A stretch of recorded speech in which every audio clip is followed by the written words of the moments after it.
tarde, seja bem-vindo ao Informe Região. Confira na edição de hoje. Danos causados pelo ciclone extratropical.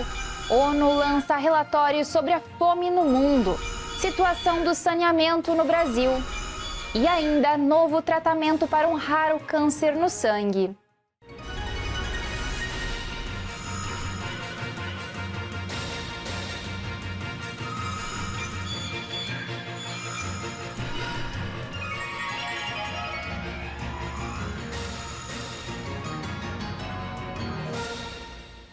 A passagem de um ciclone extratropical no estado do Rio Grande do Sul provocou temporais de chuva e vento que causaram estragos em diferentes regiões do estado.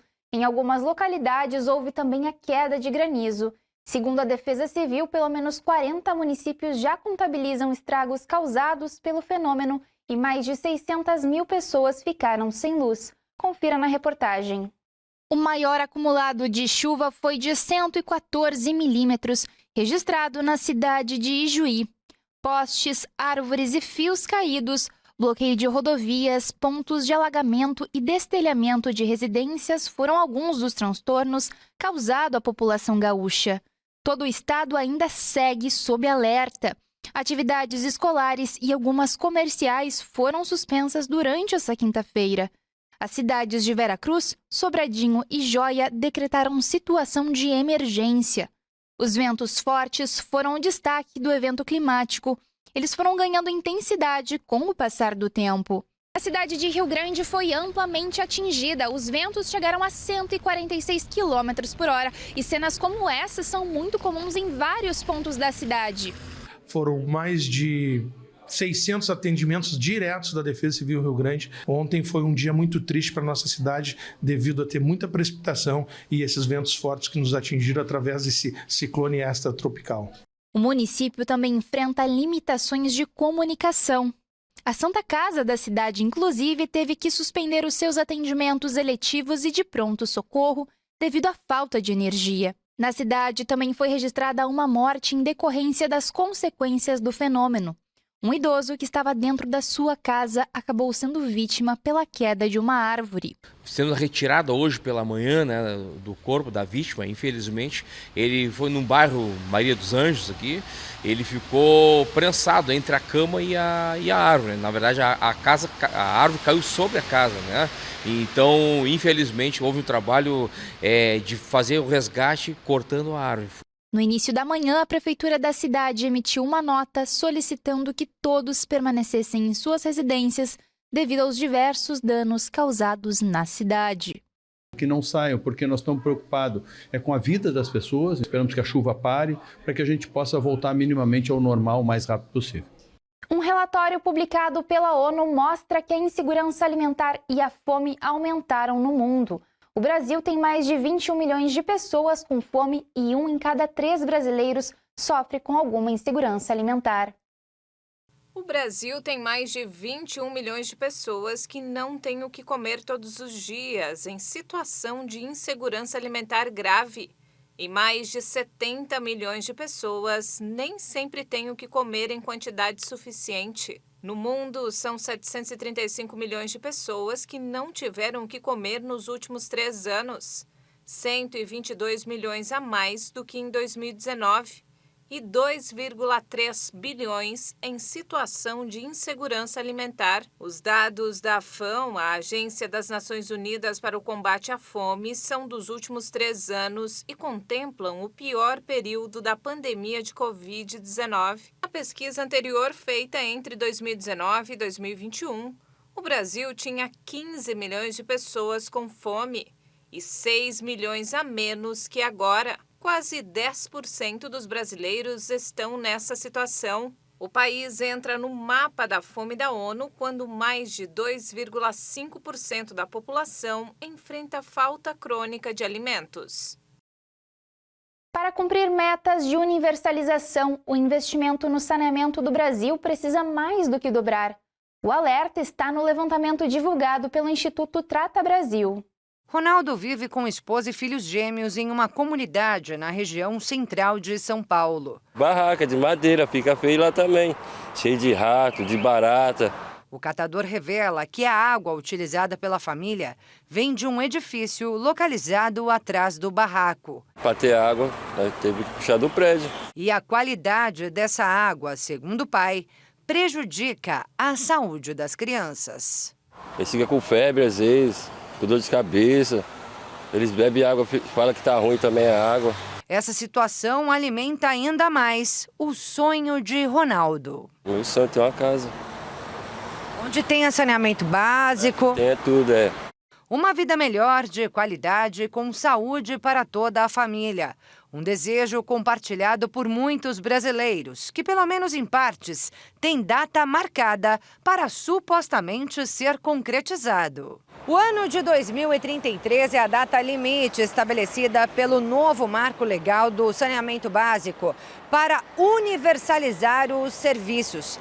Até lá, 99% da população brasileira deverá ter acesso à água potável e 90% à coleta e tratamento de esgoto. Só que essa meta ainda está longe de ser alcançada, mesmo 3 anos após a aprovação do marco, que entrou em vigor em 15 de julho de 2020. A última atualização do Sistema Nacional de Informações sobre Saneamento, realizada em 2021, mostra que 84% dos brasileiros têm cobertura de água e só 56% estão ligados à rede de esgoto. Segundo um estudo do Instituto Trata Brasil com a Goa Associados, o investimento no setor precisa mais do que dobrar para atingir o objetivo. Isso significa que nós precisamos continuar os esforços pela universalização do acesso. Nós tivemos uma média de investimento nos últimos 5 anos de 20 bilhões de reais, precisamos chegar a 45 bilhões de reais em investimento em saneamento básico ao ano. É claro que os investimentos em saneamento básico, eles possuem um ciclo de vida.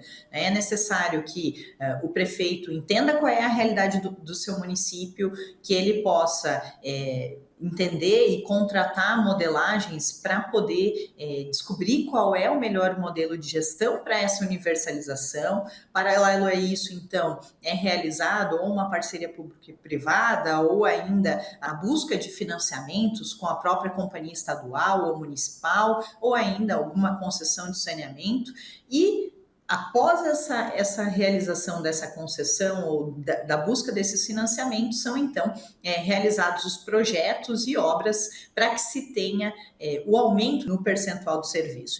A presidente executiva do Instituto Trata Brasil diz que já era esperado um volume menor de investimento nesses primeiros anos pós-aprovação do marco.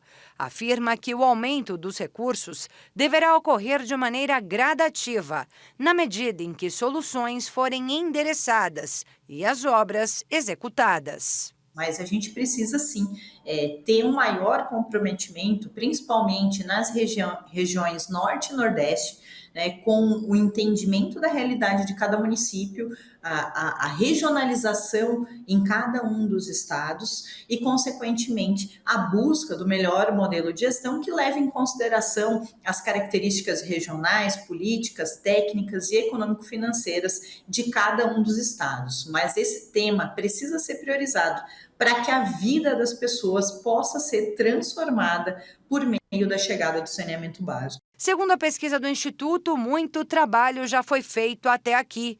Projetos estruturados que já impactaram a vida de 31 milhões de brasileiros. Foram 68 bilhões de reais captados que serão investidos nos próximos 35 anos, nas mais diferentes regiões do país. Esses investimentos, eles vão se traduzir em obras que vão se traduzir em um maior percentual da população com acesso ao serviço. Paralelo a isso, segundo Luana Preto, existem 29 projetos em análise no Brasil que visam atingir mais 46 milhões de pessoas.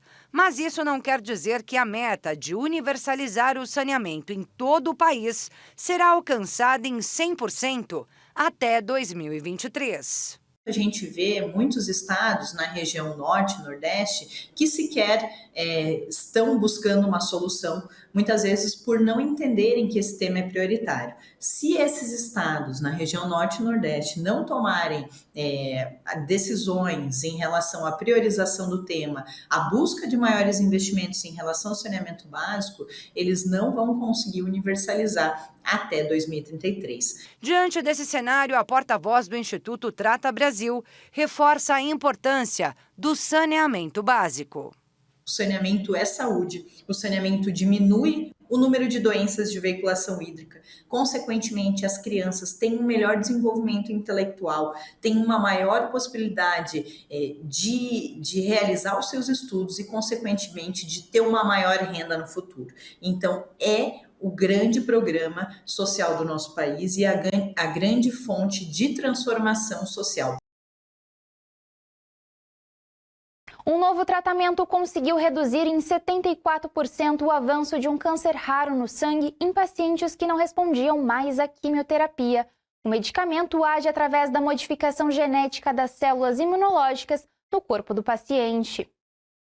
De acordo com os resultados do estudo divulgado, o ciltacabtagene autoleucel, também conhecido pelo nome comercial Carvykit, foi testada em 419 pacientes com mieloma múltiplo que não respondiam ao tratamento com quimioterapia comumente indicado, com lenalidomida. E ainda foi constatado que o Carvykit oferece resultados notavelmente eficazes em comparação com as opções atuais para os pacientes e pode ser usado com segurança em estágios mais precoces do tratamento. O processo envolve a extração das células T com receptor de antígeno quimérico do paciente e sua modificação genética em laboratório, para que adquiram proteínas específicas chamadas receptores, capazes de buscar e destruir as células cancerosas. No ensaio clínico, metade dos pacientes recebeu Carvykit e a outra metade recebeu uma combinação de medicamentos frequentemente prescritos atualmente, incluindo quimioterapia e esteroides.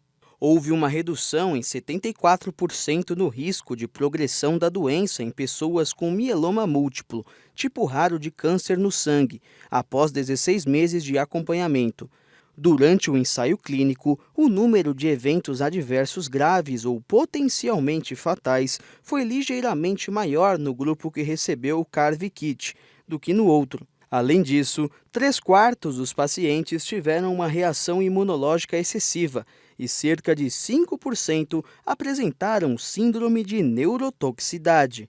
Os pesquisadores continuarão acompanhando todos esses pacientes para determinar os efeitos ao longo prazo e o impacto desses tratamentos na qualidade de vida. O mieloma múltiplo é um câncer sanguíneo que afeta um tipo de glóbulos brancos chamados células plasmáticas, ou plasmócitos, e pode causar danos progressivos nos ossos, rins e sistema imunológico.